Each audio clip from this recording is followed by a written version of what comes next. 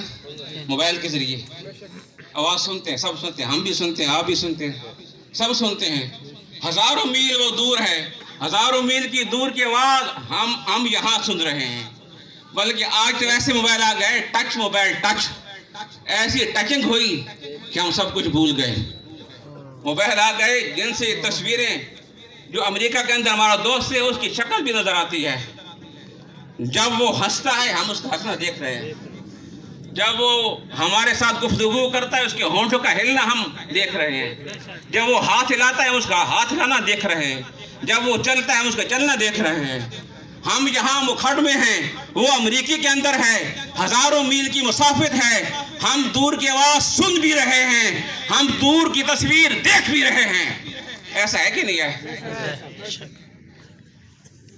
اگر ہم کریں، اگر یہ کام، اگر دور کی آواز ہم سنیں، اگر دور کی بات، غیب کی بات ہم جانیں، تو شرک لازم نہ ہے، شرک لازم نہ ہے۔ اگر یہی بات نبی کے ساتھ منسوب کر دی جائے کہ نبی غیب کی آواز سنتا ہے، نبی غیب کے انسانوں کو دیکھتا ہے، تو شرک لازم آ جاتا ہے۔ یہ کیسی بات ہے؟ فرق تو یہی ہے نا کہ ہم یہ دور کی بات، ہم دور کی آواز، دور کی تصویر مادی ترقی سے، مادی قوت سے دیکھ رہے ہیں، یہ سائنس کی ترقی ہے، یہ موبائل سائنس کی ترقی ہے، ہم دور کی آواز، ہم دور کی صورت مادی قوت سے دیکھ رہے ہیں، اور ہمارا نبی یہی غیب کی آواز، دور کی سانس، دور کی صورت اپنی روحانی ترقی سے دیکھتا ہے، اپنی روحانی قوت سے دیکھتا ہے۔ ہم دیکھتے ہیں مادی قوت سے، مصطفیٰ دیکھے روحانی قوت سے، اور روحانی قوت مادی قوت سے ہزار ہاتھ درجے بلند و افضل ہے۔ مادی قوت استعمال ہو تو کوئی اعتراض نہیں، اگر روحانی قوت سے کوئی چیز معلوم ہو جائے تو اعتراض کیوں ہو جاتا ہے؟ یہ سوچنے کی بات ہے، یہ سمجھنے کی بات ہے، اس پر غور کرنا چاہیے، اس پر سوچنا چاہیے کہ اللہ تعالیٰ نے ہمیں دکھلا دیا کہ کل تک تم میرے مصطفیٰ کے بارے جن باتوں پر اعتراض کرتے تھے، کہتے تھے یہ نہیں کر سکتے، وہ بات آج تم خود کر رہے ہو، وہ باتیں تم آج خود کر رہے ہو۔ اس موبائل کے ذریعے تم دور کی آواز بھی سن رہے ہو، دور کی تصویریں بھی دیکھ رہے ہو، تم دیکھیں تو کوئی فتویٰ نہیں، اگر تمہارا مصطفیٰ، ہمارا مصطفیٰ دیکھیں تو فتوی کیوں زیادہ آ جاتے ہیں؟ یہ سوچنے کی بات ہے۔ اللہ تعالی ہمیں ہوش عطا فرمائے اور نبی پاک کی سچی محبت عطا فرمائے، آپ کے نقش قدم پر چلنے توفیق عطا فرمائے۔ جتنے لوگ، جتنی پارٹیاں اس جلوس کے اندر جہاں سے بھی شریک ہوئی ہیں، اللہ تعالیٰ سب کا یہاں آنا اپنی بارگاہ میں قبول فرمائے۔ دیکھیں نا آج کا دن جب صبح طلوع ہوئی، سب لوگ جو آپ آئے اس مکھڈ کے اندر، حضرت مولانا صاحب دربار پر آپ حاضر ہوئے، تم سب کی نیت ایک تھی، سب کی نیت ایک تھی۔ گھر سے نکلتے وقت، صبح بیدار ہوتے وقت، جب چلنے کا ارادہ کیا، نیت ایک تھی، کیا کہ ہم ایک اللہ کے ولی کامل کی بارگاہ میں جا کر وہاں جا کر ہم نبی علیہ السلام کا ذکر خیر کریں گے یا سنیں گے؟ یہی نیت تھی نا، کوئی اور نیت تھی؟ کوئی اور نیت تھی، صرف فقط یہی نیت تھی۔ جہاں سے بھی آئے ہیں، جتنا دور کا سفر کر کے آئے ہیں، سب کی نیت یہ تھی کہ آج ہم اپنے مصطفیٰ کی مدح، اپنے مصطفیٰ کی شانیں، ان کے عظیم تذکرے سنیں گے یا کریں گے۔ اور بخاری شریف کی پہلی حدیث ہے انما الاعمال بالنیات، انما الاعمال بالنیات۔ یہ انسان کے اعمال کا دار و مدار نیت پر ہے، انسان کے اعمال کا دار و مدار نیت پر ہے۔ تو تم سب کی نیت کتنی اچھی تھی کہ ہم اس نبی کا ذکر خیر سنیں گے یا کریں گے جس کا ذکر خیر خود خالق کائنات کر رہا ہے، جس کی ودخواہ والمخرج کی قسم خدا اٹھاتا ہے۔ ہم اس نبی کا ذکر خیر سننے کے لیے کرنے کے لیے جا رہے ہیں۔ کہاں جاتے ہیں؟ ایک مرد کامل، مرد ولی کے دربار پر جاتے ہیں تاکہ اس کے روحانی فیوزات برکات کو ساتھ لے کر ان فیوز روحانی برکات کی جلوہ کے اندر ان کی معیت میں ہم ذکر مصطفیٰ کا یہ جلوس چلے گا، ہم ذکر مصطفیٰ کریں گے، سنیں گے۔ جب تم کو اس انسان کی روحانی معیت کا ساتھ مل جائے جس ولی کامل نے ساری زندگی عشق مصطفیٰ کے اندر بسر کی ہے، جس مرد حق نے ساری زندگی قال اللہ قال رسول پڑھتے پڑھاتے گزاری ہے، جن کا ہر عمل سنت مصطفیٰ کے مطابق ہے، جنہوں نے ساری زندگی شریعت مصطفیٰ کی تبلیغ کی، جب تمہیں ان کی روحانی فیوز و برکات حاصل ہوں گی، ان روحانی فیوز و برکات کی جلوہ کے اندر تم مدحت مصطفیٰ کرو گے، عظمت مصطفیٰ کرو گے، عظمت مصطفیٰ سنو گے، تمہارا یہ عظمت مصطفیٰ کرنے کے اندر بھی 4 چاند لگ جائیں گے، اس کے سننے کے اندر بھی 4 چاند لگ جائیں گے۔ خواجہ کتب فرید، تو آپ لوگ ایک عظیم مقصد لے کر آ جائے۔ یقیناً نبی علیہ السلام کی محبت یہی ہمارے ایمان کی کسوٹی ہے، ہماری ایمان کی پہچان ہے۔ محبت مصطفیٰ ہوگی تو انسان کے اعمال خدا کی بارگاہ میں مقبول ہوتے ہیں۔ تو آپ یہ محبتیں لے کر آئے، اللہ تعالیٰ آپ کو ہر قدم پر اجر عظیم عطا فرمائے۔ آپ لوگ اپنے گھر سے چلے، جتنی خلوص، جتنے لگاؤ، جتنی محبت کے ساتھ آپ آئیں گے، آپ کے اس قدر درجات بلند ہوں گے، اس قدر آپ کے درجات بلند ہوں گے، اپنی محبت کے مطابق، اپنے خلوص کے مطابق۔ تو اللہ تعالیٰ سب کا آنا اپنی بارگاہ میں قبول فرمائے۔ ایک اور گزارش ہے سب کے بارے میں، سب کو یہ میری گزارش ہے کہ یہ جلوس کس کا ہے؟ سیاسی جلوس ہے؟ کس کا ہے؟ محمد مصطفیٰ، نبی علیہ السلام کی عظمت کا، محبت مصطفیٰ کا، ذکر مصطفیٰ کا، گلی گلی کوچی کوچی عظمت مصطفیٰ کا ڈنکا بجانے کے لیے یہ جلوس سجایا گیا تاکہ گلی گلی ذکر مصطفیٰ سے معطر ہو جائے۔ یہ ہے ذکر مصطفیٰ کا جلوس۔ اور مصطفیٰ کون ہے؟ مصطفیٰ کی بارگاہ کیسی بارگاہ ہے؟ اہل عشق کہتے ہیں ادب گاہ زیر آسماں، اہل عشق اہل محبت کہتے ہیں ادب گاہ زیر آسماں، از عرش نازک تر، نفس گم کردہ میں آیت جنیدو با یزیدی جا۔ فرماتے ہیں اس آسمان کے نیچے ایک ایسی ادب گاہ ہے، ادب کرنے کی جگہ ہے۔ اس آسمان کے نیچے ایک ایسا مقام ہے، ادب کرنے کا ایسا مقام ہے جس مقام کے اندر ہمارا تمہارا کیا شمار، کاملین وقت بھی اس مقام میں جب آتے ہیں ان کے دل کی دھڑکن رک جاتی ہے۔ اتنا عظیم مقام ہے۔ تو ہم ان کے امتی کہلائیں، ہم ان کے امتی کہلائیں، ان کے ذکر کرنے والے کہلائیں، ان کے ساتھ محبت کرنے والے کہلائیں، اور ان کی جلوس میں آئیں اور سر بھی نہ ڈھانپیں، سر بھی نہ ڈھانپیں، سر ننگے آ جائیں۔ یہ کتنی بے ادبی ہے۔ للہ خدا لا غور کرو اس بات پر۔ تم کس کی بارگاہ میں کھڑے ہو؟ یہ کوئی میری تیری بارگاہ نہیں ہے، یہ خدا کے محبوب کی بارگاہ ہے، ان کا ذکر خیر کی بارگاہ ہے۔ ایسی محفل میں آؤ، وضو بھی نہ کرو اور ننگے سر جیسے تھے ویسے آ گئے، یہ کوئی کسی سیاسی پارٹی کا جلوس نہیں، یہ کسی پارٹی کا جلوس نہیں ہے، خدا کی قسم یہ اللہ کے محبوب کی عظمت کا جلوس ہے۔ یہ خاص خیال رکھا کریں، جب بھی ایسی محفل میں حاضر ہوں سر ڈھانپ کر آئیں، باوضو ہو کر آئیں، اور زبان پر درود و سلام نظرات گجانے پیش کرتے ہوئے آئیں۔ یہ ننگی سر آ جانا یہ اس محفل کے مناسب نہیں ہے۔ آئندہ اس بات کا خاص خیال رکھا کریں، جب بھی آئیں چاہے بچے ہوں کہ بڑے ہوں اپنے سروں کو ڈھانپا کریں۔ لیکن نماز پڑھتے ہیں نا، خدا کی بارگاہ میں جاتے ہیں، کیا حکم ہے سر ڈھانپ کر جاؤ، سر ڈھانپ کر نماز پڑھو، تو پتہ چلا سر ڈھانپنا یہ مقام رکھتا ہے خدا کی بارگاہ میں۔ اس لیے اللہ کے محبوب کی بارگاہ میں جاؤ سر ڈھانپ کر جاؤ، اللہ کے محبوب کی محفل سننے کے لیے آؤ سر ڈھانپ کر آؤ، باوضو ہو کر آؤ۔ اور تیسری گزارش ہے پارٹیوں سے کہ آپ مہربانی کرتے ہیں، آتے ہیں، سب کا شکریہ میں ادا کرتا ہوں، لیکن ایک بات کا خیال رکھا کریں کہ بر وقت کم از کم 10 بجے تک آپ دربار محلہ پر پہنچ جایا کریں، تاکہ بر وقت یہ جلوس اختتام پذیر ہو سکے، کیونکہ ظہر کی نماز پڑھنی ہوتی ہے، تاکہ ظہر کی نماز بر وقت ادا ہو سکے، اس کے اندر تاخیر نہ ہو۔ یہ تب ہوگا جب سب حضرات وقت پر پہنچیں گے، اور وقت میں پہنچ کر جلوس اپنے وقت پر اپنے مقررہ مقام سے روانہ ہوگا، تب جا کر یہ آخری سٹیج پر اپنے مقررہ وقت پر پہنچے گا۔ اس بات کا خاص خیال رکھا کریں کہ ٹائم پر آئیں تاکہ ٹائم پر اس جلوس کا اختتام ہو سکے۔ اللہ تعالیٰ سب کی حاضری اپنی بارگاہ میں قبول فرمائے، نبی علیہ السلام کی سچی محبت عطا فرمائے، آپ کے نقش قدم پر چلنے توفیق عطا فرمائے، وقت موت ہم سب کو دیدار مصطفیٰ عطا فرمائے، قبر کے اندر آپ کی پہچان عطا فرمائے، اور میدان معاشر میں نبی علیہ السلام کی شفاعت عظمی نصیب ہو۔ اب مسجد میں جائیں، وہاں نماز ادا ہوگی، اس کے بعد وہاں اختتام ہوگا۔